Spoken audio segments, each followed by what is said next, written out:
Sylvie Vartan, qui a formé un couple emblématique avec Johnny Hallyday. France 2 diffuse ce soir un concert rendant hommage au rocker, avait révélé dans une interview n'avoir pas été immédiatement intéressé par celui qui deviendra le père de son fils David.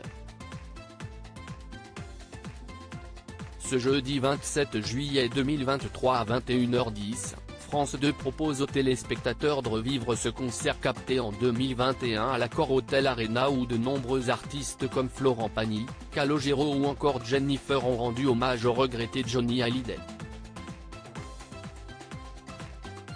2 heures de show pour retracer son histoire musicale, ponctuée d'extraits d'interviews et de moments où la star s'adresse directement à son public.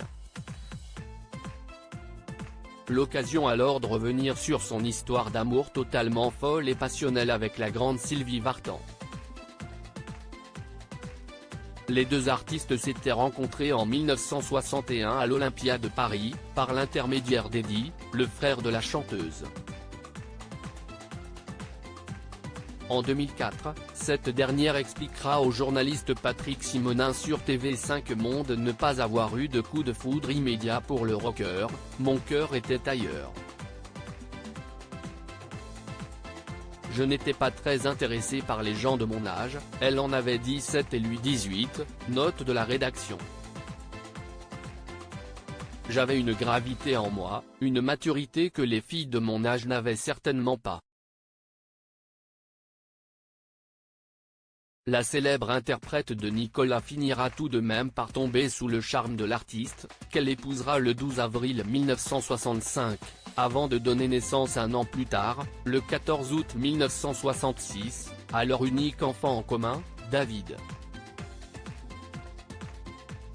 Ce jour-là, Johnny Hallyday ne peut rester que 3 heures à la clinique aux côtés de son épouse car il doit donner un concert, le soir même, à Venise.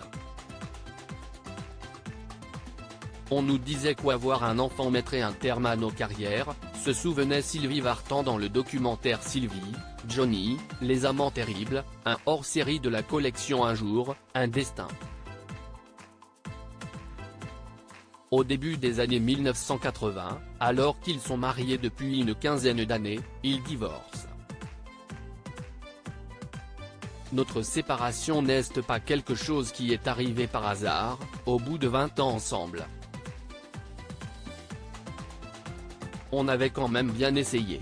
Je n'ai pas agi sur un coup de tête, confiait la chanteuse à Paris Match en 2021, qui restera proche de lui. Elle retrouvera l'amour auprès de l'acteur Tony Scotti, à qui elle dira oui le 2 juin 1984. À la fin des années 1990, le couple adopte Darina, ce qui veut dire cadeau de Dieu en bulgare, pays d'origine de la jeune fille âgée à l'époque de 7 mois et aujourd'hui influenceuse.